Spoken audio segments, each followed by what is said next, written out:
Hello friends, welcome to the Sandhan study. Daily current affairs video में आपका स्वागत है। आज है 8 नवंबर 2025। तो आज का करंट अफेयर है, नासा इसरो उपग्रह 7 नवंबर 2025 को ऑपरेशनल हो गया। यह किसके लिए डिजाइन किया गया है?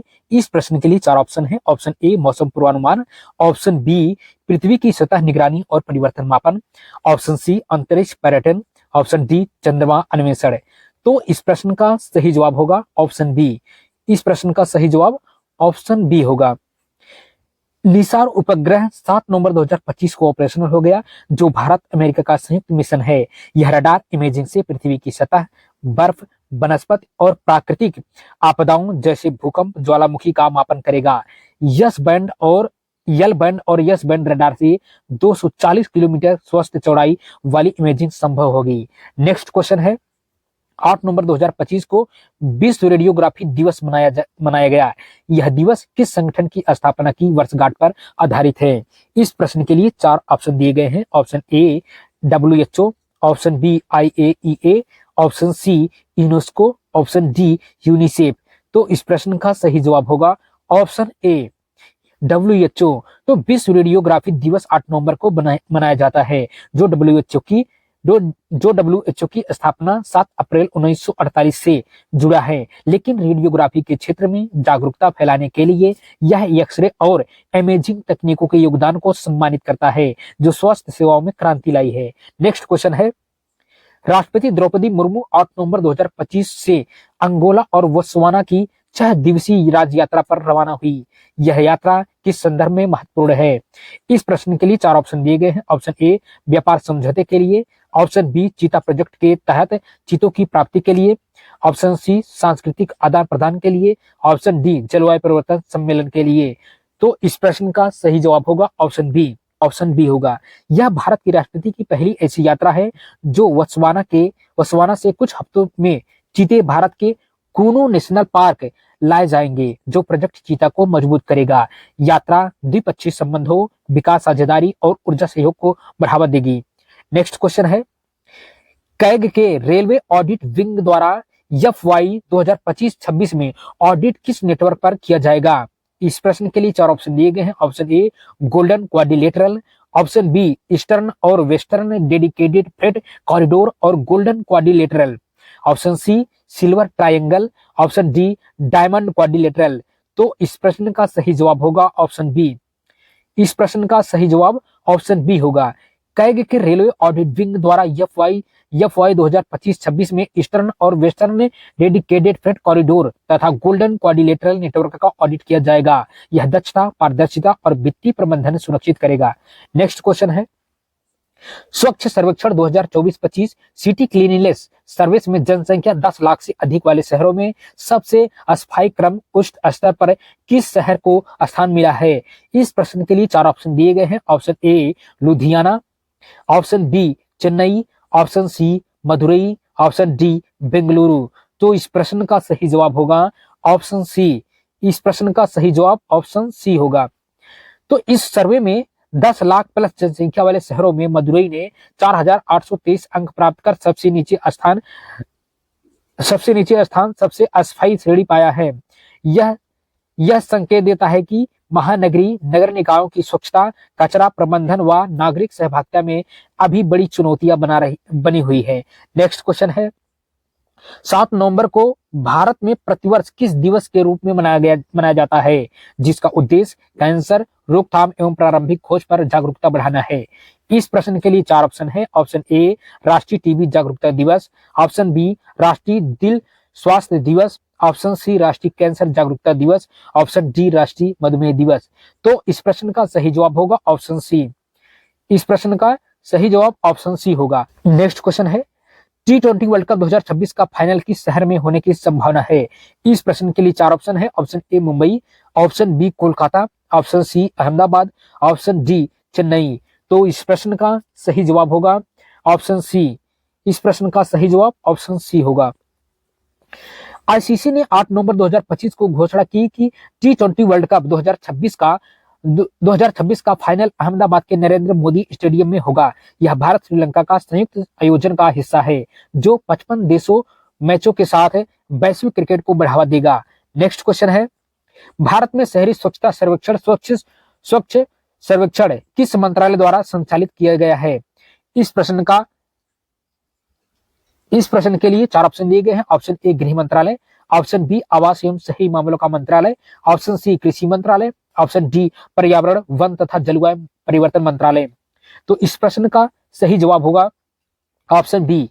इस प्रश्न का सही जवाब क्या होगा? ऑप्शन बी होगा। इस सर्वेक्षण को ministry of housing and urban affairs MOHUA द्वारा आयोजित किया जाता है, जो शहरी स्वच्छता, कचरा प्रबंधन, खुले में शौच, उन्मूलन आदि पहलुओं का मूल्यांकन करता है। नेक्स्ट क्वेश्चन है 7 नवंबर 2025 को वंदे मातरम की 125वीं वर्षगांठ पर क्या लॉन्च किया गया? इस प्रश्न के लिए 4 ऑप्शन है। ऑप्शन ए नया राष्ट्रगान, ऑप्शन बी वर्ष भर का राष्ट्रव्यापी स्मरणोत्सव, ऑप्शन सी नया डाक टिकट और सिक्का, ऑप्शन डी उपरोक्त सभी। तो इस प्रश्न का सही जवाब होगा ऑप्शन बी। इस प्रश्न का सही जवाब ऑप्शन बी है। तो 7 नवंबर को वंदे मातरम की 150वीं वर्षगांठ पर पीएम मोदी ने वर्ष भर का स्मरणोत्सव 7 नवंबर 2025 से 7 नवंबर 2026 तक लॉन्च किया। साथ ही डाक टिकट और सिक्का जारी किया। यह राष्ट्रीय गीत का औपचारिक लॉन्च था।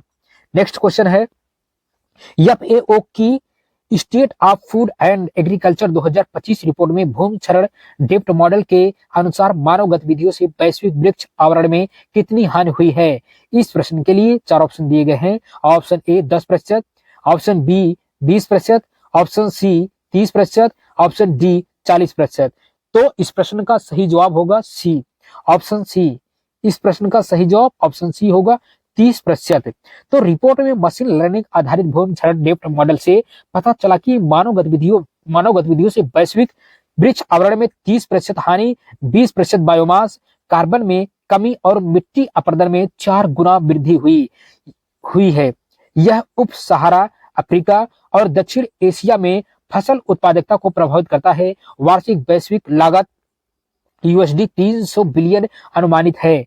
नेक्स्ट क्वेश्चन है 7वें केंद्रीय वेतन आयोग की यह 4 वृद्धि से CPI हाउसिंग इन्फ्लेशन में क्या प्रभाव पड़ा? इस प्रश्न के लिए 4 ऑप्शन है। ऑप्शन ए 4.7% से 6.45%, ऑप्शन बी 4.7% से 8.45%, ऑप्शन सी 8.45% से 12.5%, ऑप्शन डी है कोई प्रभाव नहीं।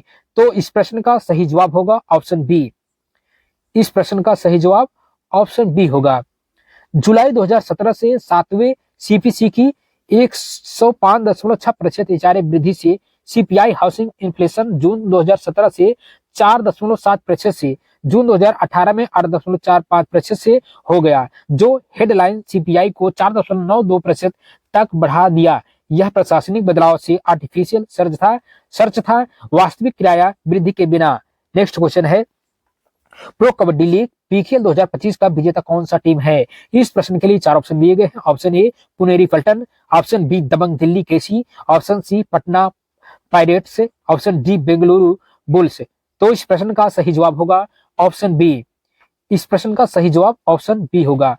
PKL 2025 29 अगस्त से 31 अक्टूबर का दूसरा खिताब दबंग दिल्ली केसी ने जीता। फाइनल में पुनेरी पल्टन को हराकर टॉप स्कोरर अयान लोहजाब 324 पॉइंट से, पटना पायरेट्स MVP फजल अत्रचली, दबंग दिल्ली। प्रत्येक टीम में 7 खिलाड़ी मैदान पर डटे रहे। नेक्स्ट क्वेश्चन है 17वें India game developer conference IGDC 2025 कहां आयोजित हुआ? इस प्रश्न के लिए 4 ऑप्शन है। Option A Mumbai, option B Chennai, option C Bangalore, option D Hyderabad.